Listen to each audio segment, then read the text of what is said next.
Hi everybody, welcome back to my channel. So I have officially signed up for the first event of the year for Long Drive. It's in Mesquite, Nevada, the home of Long Drive. Finally, it's back in Mesquite.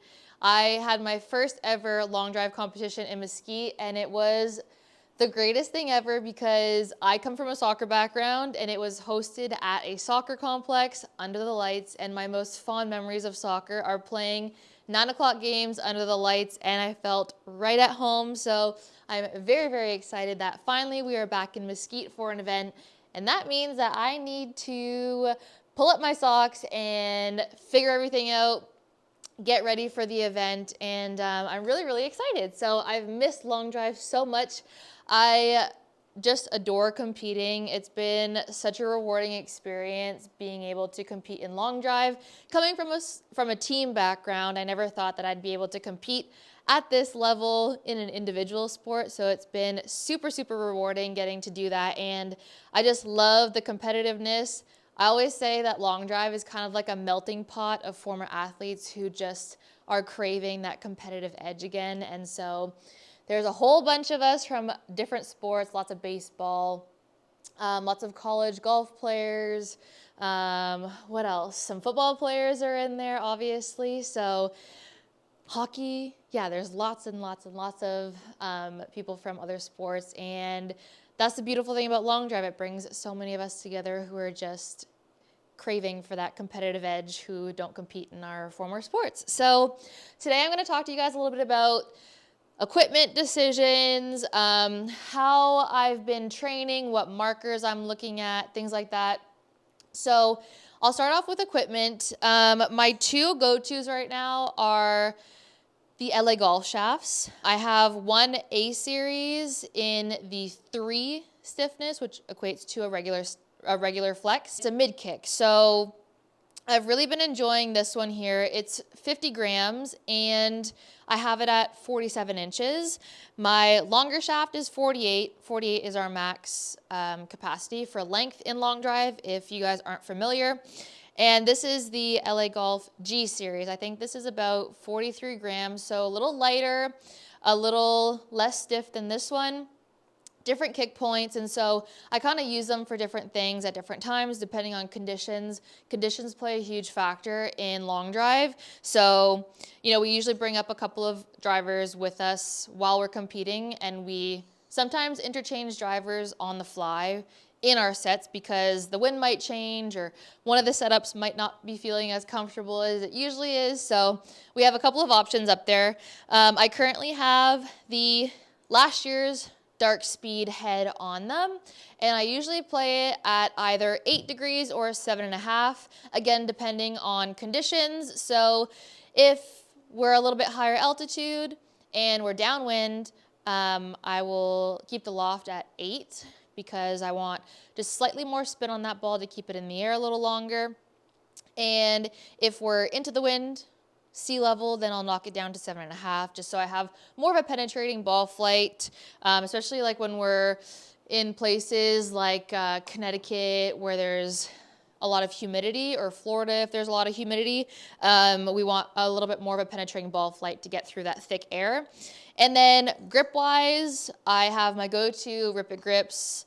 I've been playing RIPIT Grips since 2021, and I've been an OG supporter of them. These are the new Eldritch grips, and I really, really like them because not only are they cute and pretty and all that kind of stuff, but they're very functional. So all of the intricate designs actually serve quite a nice purpose in terms of feel and traction on the grip. So those are my go-to setups. I used to play, actually, my longest drive ever in competition was with this shaft here. This is a Kinetics LD20 and a bright hot pink. I love the pink. This was a ball that I hit in Denver, Colorado. Well, not Denver, but LaSalle.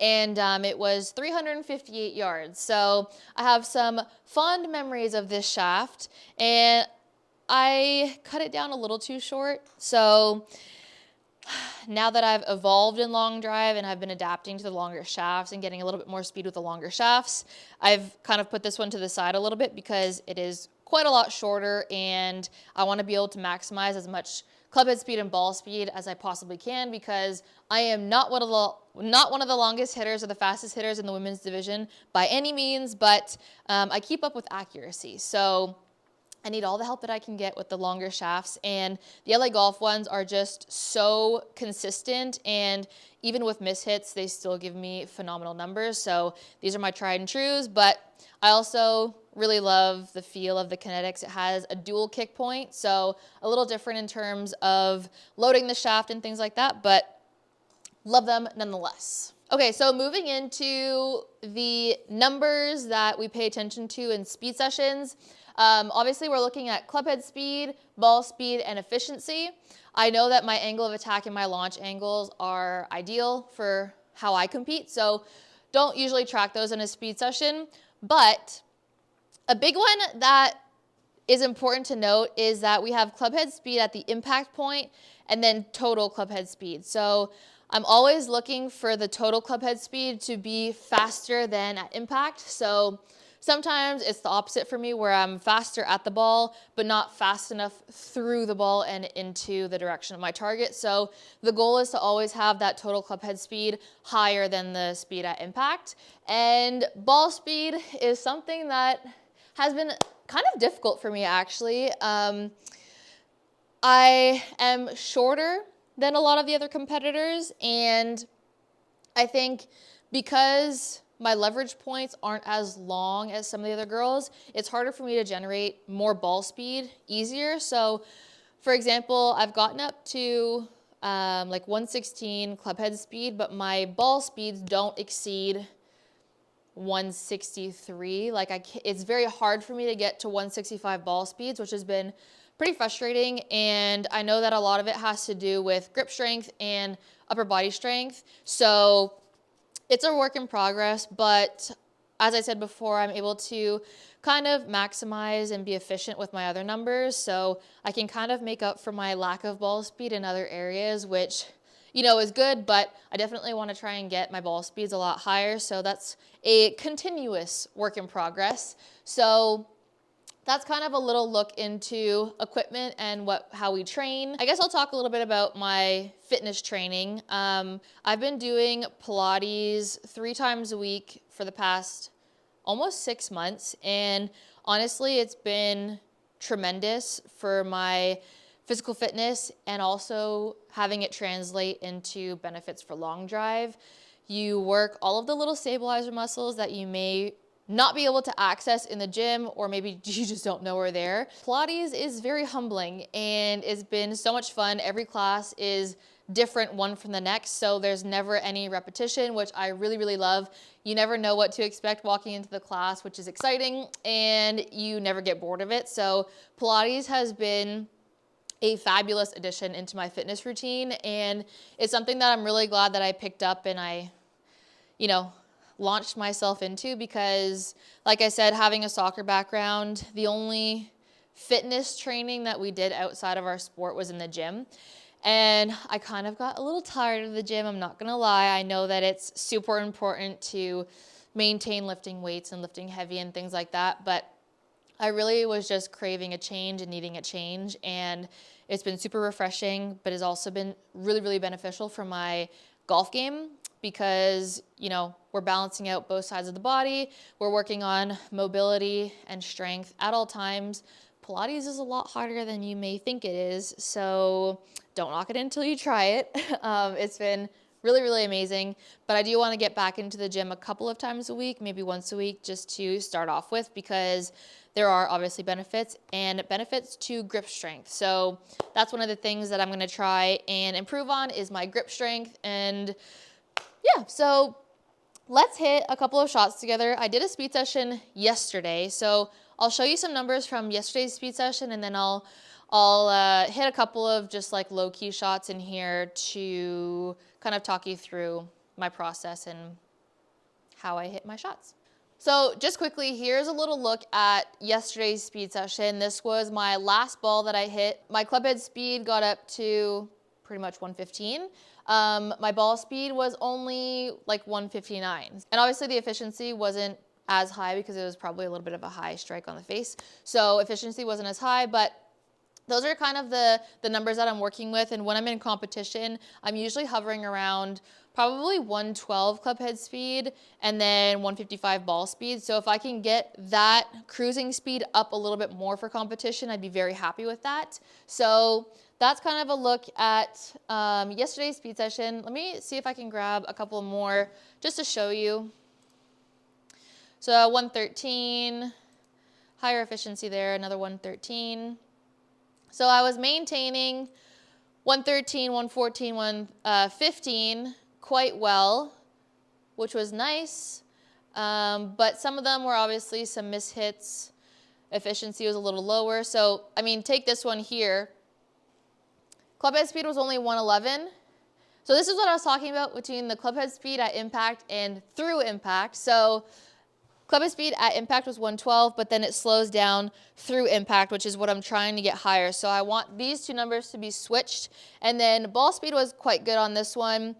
Really good efficiency and a beautiful draw. So one thing that I can do is put balls in play majority of the time. I've had a couple of OB sets. Yeah, something that really helps me out in competition is my accuracy. So that's something that I work really hard on, is being accurate and always having a very specific target and picture in mind and sticking to that all the way through the shot. Because if I can put balls in play and put pressure on the other girls who are faster than me, then it's some sort of pressure, and I know that if I'm putting balls in play, I'm getting points up on the board. So let's hit a couple shots together, and I'll talk you through kind of like my setup and how I launched the ball and things like that. I had a Pilates session this morning, and so I'm feeling a little sore from that. So don't expect my speeds to be anything crazy. I always, I was at a Ottawa convention golf show this past weekend with Moo, and we were there with the Endless Summer Long Drive event promoting it, and you know, we did some demo hitting, but I think a lot of people don't realize that in order for you to see our speeds, like our highest speeds, it takes a long time for us to warm up. For me, it takes about 30 shots with a heavier driver to wake up my CNS and get things moving right and moving fast. So you're not going to see my highest numbers in this session, but it'll give you a good idea as to how we train. All right, so one little thing that's kind of interesting about long drive is because we're competing on mats, we can't just put a tee into the mat and expect it to stay upright. So we use these little things called T-claws, which it pretty much just screws into the mat, and then you can put whatever tee you want into it. I like to compete with the tornado tees, but I always like to have fresh ones in competition, because when your hands are shaking from adrenaline, the tee can be a little bit wobbly, and so you don't want a wobbly tee with wobbly hands and just trying to tee up the ball and wasting time doing that. So I always make sure that I have fresh ones for the event, but those are the tees that I like to use.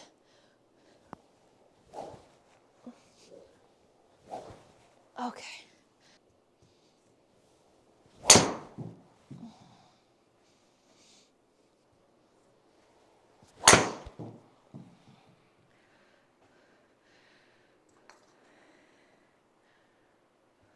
All right.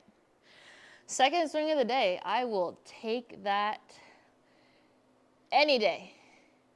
So, big thing for me when I'm competing is making sure that obviously I have a full turn, full range of motion in the backswing, and my whole backside is facing my target. That really helps with nice rotational momentum that I can then send into the direction of my target down the grid. So I also like to close my face 45 degrees with a strong grip. The difference between snap hooks and not snap hooks with this setup is this is facing the ball, this is facing target. So you see now coming through impact, club face is square. So because my hands are a little bit smaller, my forearms are smaller, I need to have a very strong grip so that I can compress the ball as much as possible. And then I play these nice draws. So I'm releasing to the left edge of my target line and letting it draw back. And I know that every time I let it go to the left side, it is always gonna come back.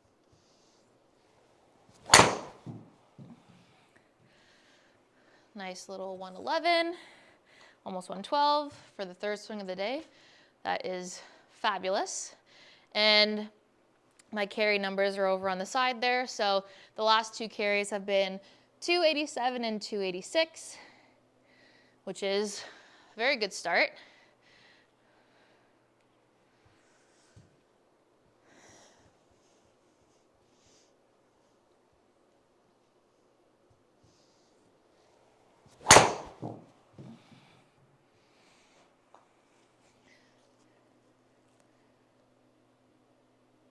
Let me add a couple of numbers over here. I added a couple of numbers here so that you can see kind of how I maximize distance, even though my club head speed is a little bit slower. So with a club head speed of 109, I have an angle of attack of 10 degrees up. I'm launching the ball at 18 degrees, which lowers my spin quite a bit.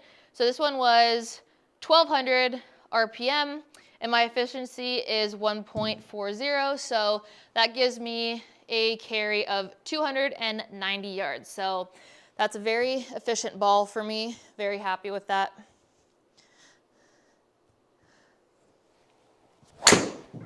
That's a little low on the face. Didn't turn the club over.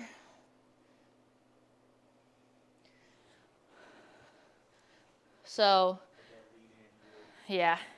Big thing is making sure I let that lead hand yield through the shot so that I'm fully releasing the club through impact. A little slower one there, but still very efficient. I will take that ball all day because that is a ball in play. Something that I've been working on in my swing as well is making sure that I'm completing my backswing and really letting it set and having it feel kind of like a mini pause so that I can fully engage my kinetic chain properly and efficiently.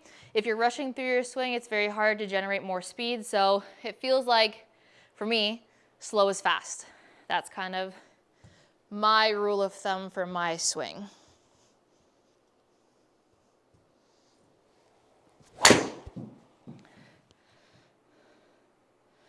Little fade on that one.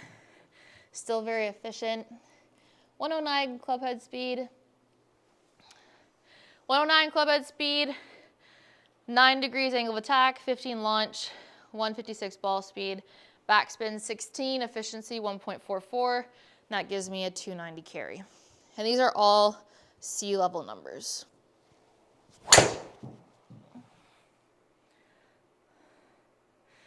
Okay, so this is an interesting one.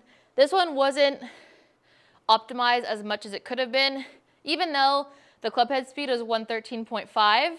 I caught it a little low on the face. So the second you catch the ball low on the face, your spin's gonna go up a little bit. Your efficiency is definitely not as high. And my launch and angle of attack, well, my angle of attack was fine, but my launch was not as optimal. So instead of 13, I would rather see 18 or 19. And you can see how the distance tanks a little bit. That was only a 276 carry. But in play.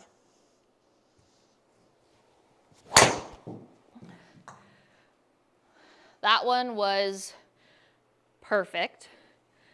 So 297 carry, club head speed 111, angle of attack almost 12 degrees up, beautiful launch of almost 18, ball speed nearly 160 at 157, great backspin and really good efficiency. So that is a great ball for me. I'd be very happy to have that in competition.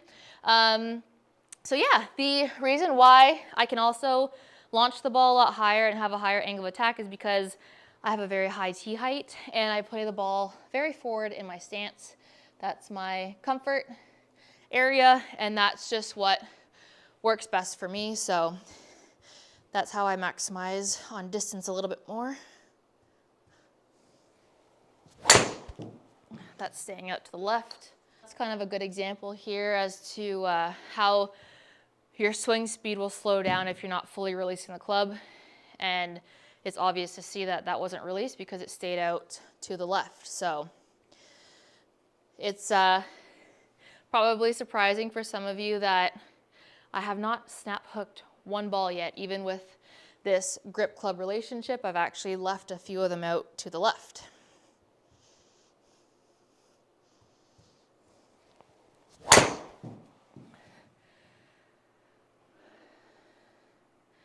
Not too bad. I'll hit a couple more for you guys and then finish off this video because I don't want to give away too many secrets.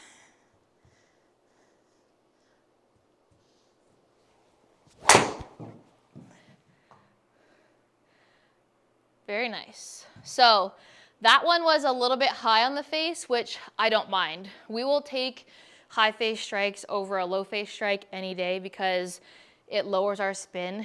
And even though the spin might not be as ideal, it's still going to roll out quite a bit once it hits the fairway or the grid. So yeah, that was a 295 carry with a club head speed of 110, angle of attack 10 degrees, launch 17, ball speed 156, spin of 1136, and still not too bad of an efficiency. So I will leave it at that. I already did my speed session yesterday, so I don't want to overload my CNS. We definitely don't want to overload the CNS going into our first event, which is pretty much 1 month away. So now that we're getting closer to the event, we are managing load levels and things like that a lot more closely and making sure that we're ramping up at a progressive pace so that by the time we get to competition, we're feeling good and we're not feeling overloaded and burnt out. So the ramp up is going to be gradual and the loads of our training sessions are going to lower a little bit. So I hope you guys enjoyed today's video. If you guys are looking to increase distance or work on your mental game, feel free to check out my website. I'm more on the mental side of things, and my fiance Muashe, he does speed training and fitness training. So very golf specific, and if you are looking to improve your game, get stronger, get a little faster, get some more distance out there, and start enjoying the game of golf a little bit more, I will leave his information down below, and you can work with him online. He does customized programs for both speed sessions and in the gym, and it's been a tremendous help for the clients that he has right now. So I will leave that all down below, and with that, I will leave you guys. I will see you in my next video. I hope that you guys enjoyed. Don't forget to subscribe, like the video, and share it. And yeah, thanks for watching. Bye.